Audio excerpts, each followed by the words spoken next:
Salut tout le monde! Aujourd'hui on prend la direction de la Haute-Loire, on va visiter la ferme de Émeric Duclos. C'est un copain que j'ai pas croisé depuis probablement une dizaine d'années, mais il s'est installé depuis 2 ans en framboise bio. Alors là c'est vraiment visite obligatoire pour la chaîne. On va aller voir ce qu'il fait, ça a l'air trop intéressant. Allons-y, c'est parti!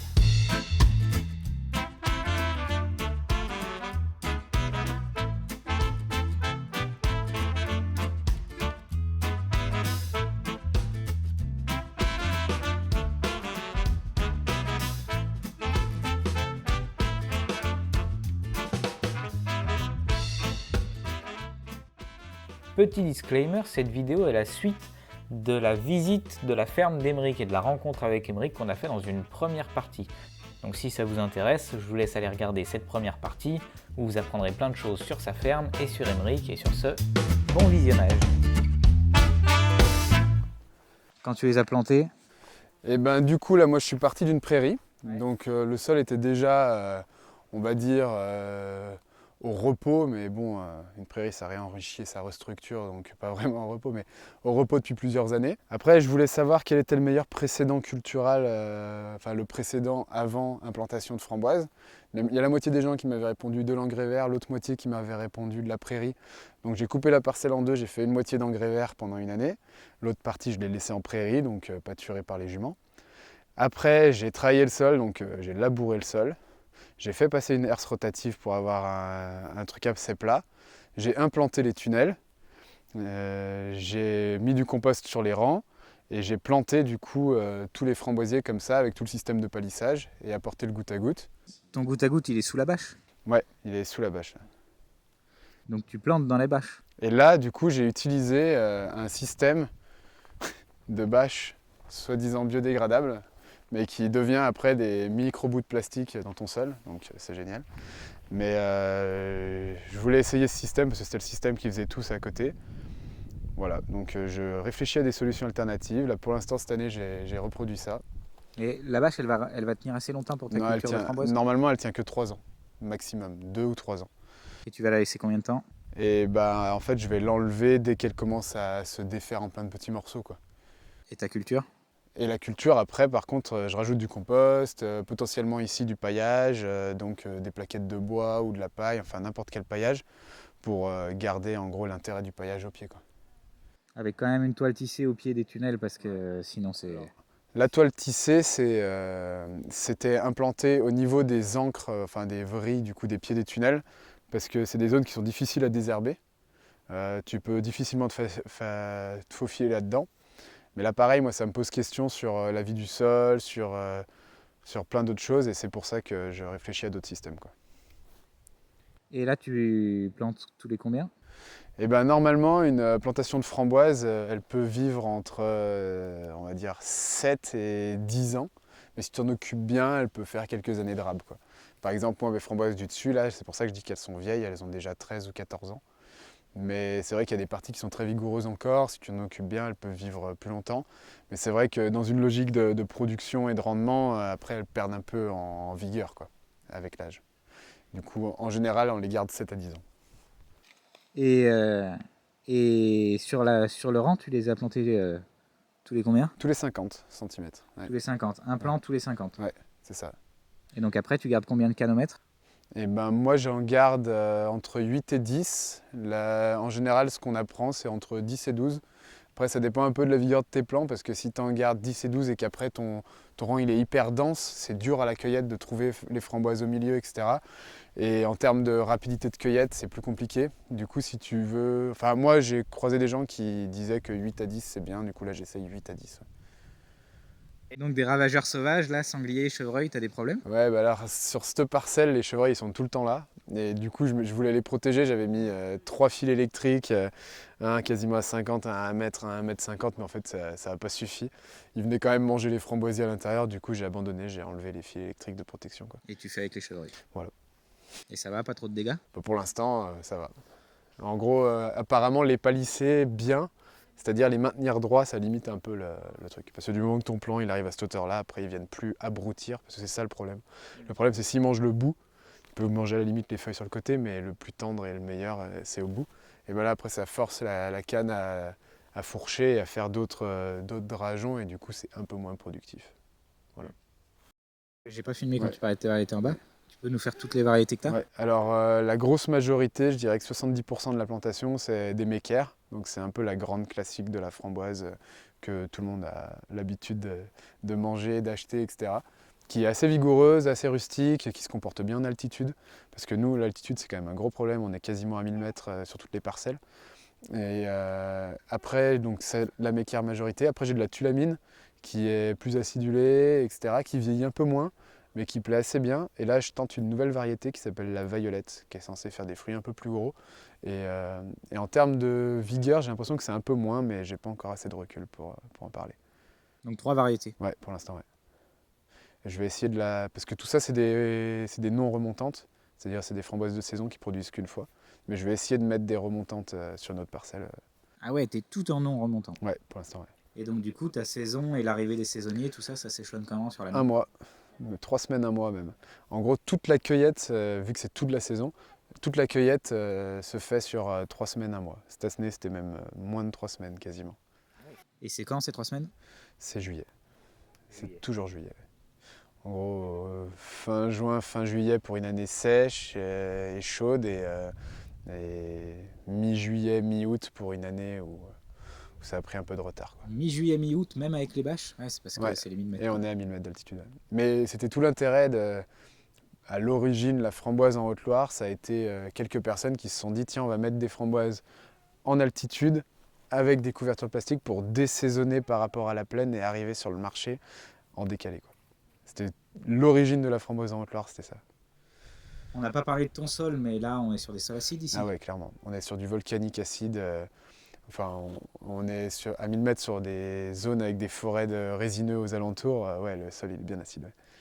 Et ça plaît bien aux fruits rouges. Ça marche bien sur la framboise, donc tu Ah fais ouais. jamais de cholage, c'est Non, le sol adapté. j'en ferai certainement dans pas si longtemps parce que nous on apporte quand même du compost et du fumier sur les rangs. Et l'apport de matière organique comme ça acidifie un peu le sol au fur et à mesure. Et si ton sol il devient trop acide, en gros on perd en vie des micro-organismes. Et du coup, choler un petit coup, ça permet de rééquilibrer un peu, de limiter un peu l'acidité et de favoriser cette vie du sol, quoi. Mais ça, on est avec un groupement d'autres producteurs bio et on fait des analyses de sol, des analyses de feuilles toute l'année, etc. pour un peu suivre en fonction de nos pratiques comment ça évolue et savoir un peu pour intervenir au plus efficace, quoi. Parce que donc ta fumure, t'as dit compost, fumier. Ouais, moi ce que je fais là sur ces rangs, c'est que j'apporte un mélange de compost, de fumier et un tout petit peu de plaquettes de bois que je refais composter en andin sur mes parcelles pour en gros que ça recomposte ensemble, et les plaquettes de bois c'est pour apporter un petit peu de mycélium, histoire qu'il y ait un maximum de vie là-dedans. Et après je les pends sur le rang, idéalement début d'automne, mais des fois début de printemps, quoi. Et le rythme de cueillette? Et ben les pros, entre guillemets, ils arrivent à ramasser jusqu'à 3, 4, 5 kilos à l'heure les vrais jours où c'est bien productif. Des autocueilleurs, ils sont plutôt à 1 kg, 1,5 kg à l'heure, quoi.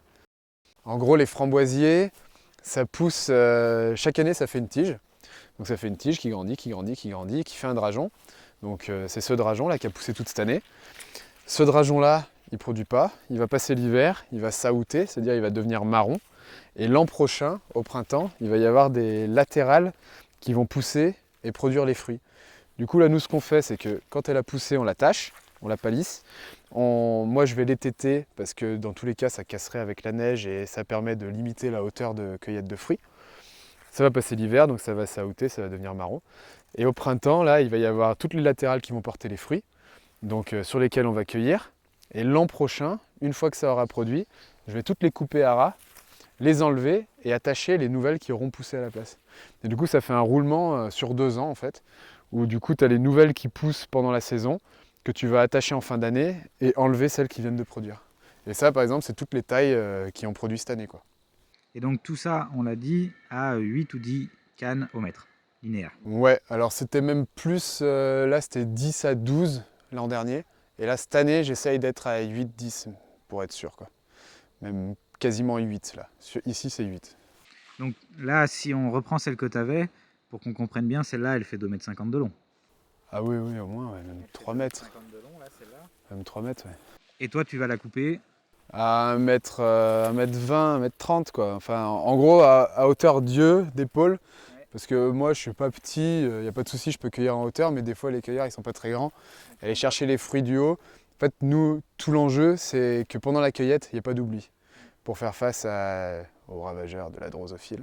Genre, à notre chère drosophile, on n'a pas le droit d'oublier des fruits, quoi. Et du coup, si on met des fruits à ramasser qui sont au sommet, on est sûr qu'on va les oublier, c'est des sources de drosophile majeures. Et c'est aussi l'idée de limiter le nombre de cannes au mètre, c'est d'être sûr de ne pas avoir des rangs trop denses et de ne pas en oublier au milieu, quoi. Voilà. Et pour peut-être ceux qui se poseraient la question, limiter le nombre de cannes au mètre, c'est aussi un enjeu de calibre. Ouais, mais ça, moi, je ne l'ai pas encore ressenti comme ça. Je ne sais pas vraiment si ça va jouer là-dessus, ouais. Mais on verra. Et on a enlevé les tunnels pour l'hiver pour pas que la neige les fasse s'écrouler. Et en gros, juste on replie la bâche sur le côté, on la ferme, et puis après, en mai prochain, on les remettra, quoi. Et là, tous tes rangs sont numérotés parce que sinon, ouais, quand tu as les saisonniers, c'est pour s'y retrouver. Ouais, c'est ça, c'est pour la cueillette, pour pouvoir dire, bon, bah, il y a le rang 25 qui a été cueilli, le rang 26, il n'a pas été cueilli, et puis du coup, ça permet de se répartir sur la cueillette, ouais. En fait, bâcher, ça a plusieurs avantages qui sont à destination du fruit frais. Genre, moi, j'ai racheté une exploitation qui faisait quasiment 100% de fruits frais en petites barquettes de 125 grammes. Et du coup, si tu veux faire de la petite barquette de fruits frais en 125 grammes, il faut que tes fruits soient parfaits. Et il faut qu'ils soient cueillis au moment où ils sont parfaits. Et donc en gros, si t'as pas de bâche, bon, la première raison, c'est la grêle. La première raison, c'est de protéger de la grêle. La deuxième raison, c'est de pouvoir ramasser tous les jours. S'il pleut ou quoi, et ben en fait tes fruits sont mouillés et tu peux plus faire de la petite barquette 125 grammes trop stylée, tu vois. Du coup, il y a ça. Et puis après, en termes de mise en réserve des drageons pour la saison suivante, quand même, il y a un avantage, c'est que du coup, ils sont plus vigoureux. Est-ce que du coup, sur ta ferme, tu utilises des phytos, tu utilises quoi? Et ben alors, moi, déjà, en termes d'apport à mes framboisiers, en termes d'engrais, etc., moi, je fais un mélange de fumier et de compost et de plaquettes de bois que je fais composter en andin et pendant plusieurs mois, pendant 4 mois minimum, etc., et que après je mets au pied de mes framboisiers, donc ça c'est l'apport général. Après, au printemps, en reprise de végétation, je fais des apports d'extraits fermentés, donc ortie, consoude, luzerne. Et après, voilà, donc ça c'est la base pour que mes framboisiers soient en bonne santé, qu'ils grossissent, qu'ils soient vigoureux, qu'ils produisent des beaux fruits. Et après, en saison, donc je surveille potentiellement l'arrivée de maladies. Et du coup, j'ai fait pas mal de macérat d'ail et de fougères contre de la rouille et de l'oïdium, sur cassis, l'oïdium plutôt. Et après, très ponctuellement, j'ai utilisé de l'armicarbe aussi contre de l'oïdium. Mais en fait, je fais très peu de phyto en global. Et j'essaye d'apporter du calcium aussi au moment de production des fruits, pour la tenue des fruits. Donc, Et surtout en terrain acide? Ouais, c'est ça, j'essaye d'apporter un peu de calcium en foliaire. Et voilà. Et qu'est-ce que j'ai fait d'autre? Bah, je crois que c'est tout. J'ai jamais rien fait d'autre en phyto pour l'instant. J'ai une autre question qu'on n'a pas, sur lequel, avec le recul, je me dis, est-ce que c'était clair? Tes fruits, ils seront vendus, ils arrivent quand aux consommateurs après qu'ils aient été récoltés? Le plus vite possible. Enfin, la vente directe, c'est le soir même. Donc les gens viennent directement en hangar. Et là, quand on est au groupement de producteurs et qu'on vend des barquettes premier choix, et ben, en général, elles sont livrées l'après-midi dans les magasins ou chez les transformateurs. Et donc, elles sont le lendemain sur les étals, quoi. Le but, c'est qu'il y ait moins de 24 heures, enfin qu'il y ait 24 heures maximum entre l'accueil et le moment de la vente, quoi. Enfin, le moment de présentation en magasin. Histoire que voilà, le fruit soit le plus frais possible et puis de toute façon, c'est un fruit, enfin pour la framboise en tout cas, c'est un fruit qui se conserve très mal. Et du coup, il faut pas le laisser traîner, quoi. J'espère que cette vidéo vous a intéressé. Si c'est le cas, allez checker la première partie pour en découvrir davantage sur Aymeric et sur sa ferme. Merci Aymeric de m'avoir reçu.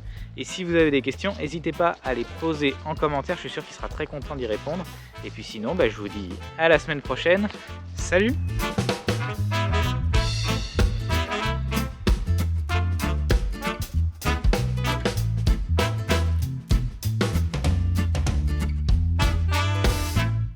Du coup ici, avec la pente, c'est quand même une vraie problématique que tu as à gérer tout le temps, quoi. Et du coup, on est obligé de faire des plateformes pour à peu près tout, pour que ce soit à peu près plat. Et ici, là, c'est notre tunnel de pesée et d'emballage. Donc il faut imaginer que quand on cueille, après les fruits ils arrivent là.